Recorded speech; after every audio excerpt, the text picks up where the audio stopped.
இந்த வீடியோல நம்ம என்ன பார்க்க போறோம்னா, நம்ம பிஎஃப் அக்கவுண்ட்ல இருக்கிற அமௌண்ட்ட எவ்வளோ ஈஸியா சக்சஸ்ஃபுல்லா ஸ்டெப் பை ஸ்டெப்பா எப்படி எடுக்குன்றத 5 மினிட்ஸ்ல இந்த வீடியோல உங்களுக்கு நான் சொல்றேன். ஸோ அதுக்கு நம்மளோட வீடியோ நீங்க வந்து கன்டினியூஸா வாட்ச் பண்ணா மட்டும் தான் முடியும். ஸ்கிப் பண்ணீங்கன்னா நீங்க எங்கேயாவது பிஎஃப் எடுக்கிற இடத்துல ஒரு ஸ்டெப்ப நீங்க தப்பு பண்ணிட்டாலும் அது வந்து பெண்டிங்ல தான் விழும். ஸோ நீங்க வந்து கன்டினியூஸா வீடியோ வாட்ச் பண்ணுங்க. வாங்க உங்களுக்கு ஸ்டெப் பை ஸ்டெப்பா நான் சொல்றேன். ஃபர்ஸ்ட்டு வந்து கூகுள்ல போயிட்டு நீங்க வந்து பிஎஃப் லாகின்னு டைப் பண்ணுங்க. பிஎஃப் லாகின் டைப் பண்ணீங்கன்னா வரக்கூடிய ஃபர்ஸ்ட் லிங்க் மெம்பர் ஹோமை வந்து செலக்ட் பண்ணிக்கோங்க. மெம்பர் ஹோமை செலக்ட் பண்ணிட்டு அது UAN number password and captcha 3 கேட்கும். ஸோ வந்து நீங்கள் வந்து ரெகுலராக இப்போ நேற்று பார்த்தீங்க அப்படின்னா நீங்கள் டேரெக்டாக லாகின் பண்ணிக்கலாம். சப்போஸ் நான் வந்து 1 மாதம் 2 மாதம் பார்க்கல அப்படின்னா நீங்கள் வந்து இப்போ ஃபர்கட் கொடுத்து பார்க்க முடியும். ஸோ ஃபர்கட் கொடுத்துக்கோங்க. முதல்ல ரூல்ஸ் வேறு, இப்போ உள்ள ரூல்ஸ் வேறு. ஃபர்கட் பாஸ்வேர்டு கொடுத்துட்டு யூஏஎன் நம்பர் அண்ட் கேப்சா கொடுக்கணும் அப்படின்னா யூஏஎன் நம்பர்னு யூனிவர்சல் அக்கௌண்ட் நம்பர் தான் ஏஎன் நம்பர். இது வந்து யார் அலோகேட் பண்ணியிருக்காங்க, இபிஎஃப்ஓ தான் அலோகேட் பண்ணியிருக்காங்க. இது ஒரு 12 டிஜிட் நம்பர். ஸோ இது வந்து நம்ம ஹெச்ஆர்ட்ட கேட்டுக்கோங்க, இல்லைனா உங்களோட பே ஸ்லிப்ஸில் இருக்கும், இல்லைனா நீங்கள் வந்து உங்கள் ஃபோன் நம்பரை போட்டு யூஏஎன் ஃபைண்ட்னு கொடுத்தீங்கன்னா அதிலே வந்துடும். ஸோ அது வந்து எடுத்து நீங்கள் உள்ளே போட்டுக்கோங்க. நெக்ஸ்ட் வந்து யூஏஎன் நம்பரும் கேப்சாவும் கொடுத்துட்டு சப்மிட் பண்ணிட்டீங்கன்னா உங்களுக்கு உங்களோட நேமு, டேட் ஆஃப் பர்த், நேமும் ஆதார் கார்டில் உள்ளதோட மேட்ச் ஆகுதான்னு பார்த்து கரெக்டாக சப்மிட் பண்ணுங்கள். அடுத்து உங்களோட டேட் ஆஃப் பர்த்தும் ஆதார் கார்டோட இபிஎஃப் உள்ள நீங்கள் கொடுத்த அக்கௌண்ட் நம்பரில் உள்ளது இபிஎஃப் அக்கௌண்ட்டில் கொடுத்ததும் சேமான்னு கன்ஃபார்ம் பண்ணிட்டு நேமும் டேட் ஆஃப் பர்த்தும் கொடுத்துட்டு மெயில் ஆர் ஃபீமெயில் கொடுத்துட்டு நீங்கள் வந்து சப்மிட் கொடுத்துக்கோங்க. நெக்ஸ்ட் வந்து இதில் ஏதாவது உங்களுக்கு டவுட் வருது, ஏதாவது எரர் வருது அப்படின்னு நீங்கள் வந்து எனக்கு கமெண்ட் பண்ணுங்கள். உங்களுக்கு வந்து வித்தின் 24 ஹவர்ஸில் கமெண்ட்டுக்கு வந்து நான் வந்து ரீப்ளை பண்ணுறேன். அதுக்கப்புறம் என்ன ஆப்ஷன் வரும்னா கேப்சாவும் ஆதார் கார்டு நம்பரும் கேட்கும். கேப்சாவும் ஆதார் கார்டு நம்பரும் கேப்சா கொடுத்துட்டு ஆதார் கார்டு நம்பர்னு உங்கள் ஆதாரோட நம்பர் தான் டைப் பண்ணிவிட்டு நீங்கள் வந்து வெரிஃபை பண்ணிக்கோங்க. வெரிஃபை கொடுத்த உடனே உங்களுக்கு வந்து ஒரு ஓடிபி போகிறோம். ஸோ நீங்கள் சப்மிட் பண்ணிட்டீங்கன்னா ஓகே ஆயிரும்.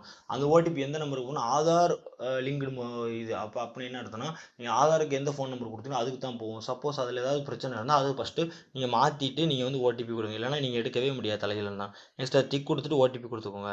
அதுக்கப்புறம் உங்களுக்கு வந்து இது கேட்கும். என்ன கேட்கும் அப்படின்னா நியூ பாஸ்வேர்டு அகைன் பாஸ்வேர்டு கொடுத்துட்டு கேப்சா பண்ணி பாஸ்வேர்டு வந்து நீங்கள் புதுசாக க்ரியேட் பண்ணிவிட்டு லாகின் பண்ணீங்கன்னா திருப்பி நம்பர் பாஸ்வேர்டு அண்ட் கேப்சா கேட்கும். இதை கொடுத்துக்கோங்க. பட் இந்த இடத்துல நீங்கள் ஒன்று கவனிக்க வேண்டியது இருக்குது. என்னென்னு பார்த்தீங்கன்னா இந்த பாஸ்வேர்டு கொடுக்குறது வந்து இதுக்கு அப்படியே நீங்கள் லாகின் பண்ணிட்டு போகலாம். பட் உங்கள் அக்கௌண்ட்டில் எவ்வளோ இருக்குன்னு நீங்கள் வந்து உங்களோட பாஸ்புக்கை பார்க்கணும். அதுக்கு வந்து 6 to 8 ஹவர்ஸ்க்கு அப்புறம் தான் பார்க்க முடியும். ஸோ நீங்கள் அதை பார்த்துட்டு தான் பிஎஃப் எடுக்கணும்னா நீங்கள் 6 to 8 ஹவர்ஸ்க்கு அப்புறம் நீங்கள் இதை க்ரியேட் பண்ணி வச்சுட்டு நீங்கள் பாஸ்வேர்டை நோட் பண்ணி வச்சுட்டு அதுக்கப்புறம் நீங்கள் வந்து உங்களோட பாஸ்புக்கில் எவ்வளோ அக்கௌண்ட்டில் எவ்வளோ அமௌண்ட் இருக்குதை நீங்கள் செக் பண்ணிவிட்டு அதுக்கப்புறம் நீங்கள் வாங்க. இல்லை நான் எல்லாம் பார்த்துட்டேன் அப்படின்னா நீங்கள் டேரெக்டாக இதுக்குள்ளே வரலாம்.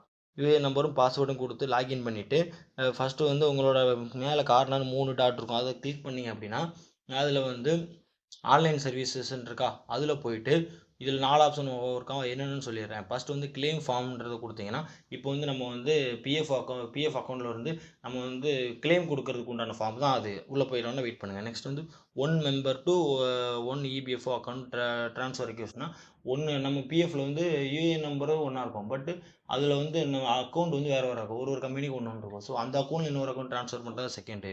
மூணாவது வந்து ட்ராக் கிளைம் ஸ்டேட்டஸ் இருக்குல்ல, இது வந்து நம்ம கிளைம் பண்ணதுக்கப்புறம் அதோட ஸ்டேட்டஸ் பார்க்குறது. ஸோ நீங்கள் வந்து கிளைம் ஃபார்ம் 31 கொடுத்துக்கோங்க. கொடுத்துட்டிங்கன்னா உங்களுக்கு வந்து இப்படி தான் ஓப்பன் ஆகும்.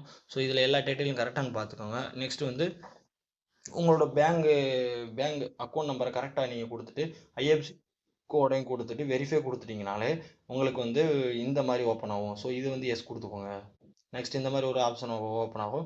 அதுக்கப்புறம் கீழே ஸ்க்ரோல் பண்ணிங்கன்னா உங்களோட பிஎஃப் அட்வான்ஸ் ஃபார்ம் 31 இருக்கும், அதை செலக்ட் பண்ணிவிட்டு செலக்ட் சர்வீஸ் இருக்கும். ஸோ அதான் நான் சொன்னது, உங்களோட எந்த அக்கௌண்ட்டு 4 கம்பெனியில் ஒர்க் பண்ணியிருப்பீங்க, அது எந்த கம்பெனியோடதுன்றதை கரெக்டாக நீங்கள் சூஸ் பண்ணிக்கோங்க. அதுக்கப்புறம் செலக்ட் அட்வான்ஸ் பாரா, அதில் என்ன ரீசன் கேட்டிருக்கு.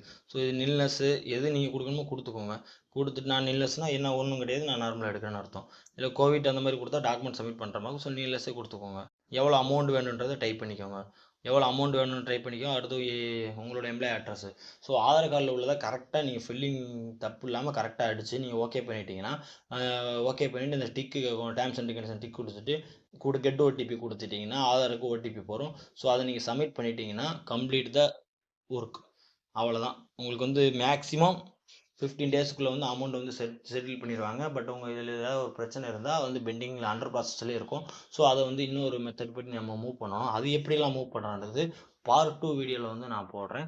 ஸோ இந்த பிஎஃப்ல வந்து நீங்கள் எந்த இதனாலும் எடுங்க. பட் உங்களுக்கு ஏதாவது டவுட் வந்தால் அடுத்து இன்ஸ்டாகிராமில் டேரெக்டாக வாய்ஸ் மெசேஜும் போடலாம்.